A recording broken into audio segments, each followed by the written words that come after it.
Dito sa Jordan, yung siguro hindi lahat, pero dito sa naranasan ko, yung hindi mo naman siya amo, yung bisita lang, yung pumunta la, yung bisita lang, tapos siya yung kung wagas kumakautos.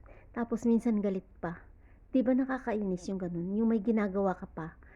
Alam mo yun, kasi yung amo ko minsan, pagkaya niyang trabahuin, hindi niya niutos. Pero yung mga bisita niya, yung mga kapatid niya, kung makautos wagas, alam niyo yun, may ginagawa ka, tapos gusto nila agad-agarin ka, akala nila pag-aari ka nila. Nakakainis, 'di ba? Sinong relate, guys? Talaga nanggigigil ako sa kanya. Ayaw na ayaw ko talaga siya magpupunta rito. Nag-iisa lang yun. Sa totoo lang, hindi naman ako umaangal sa trabaho. Pero, alam mo naman kasi tayo pag pagod, busy, 'di ba nakakainis din?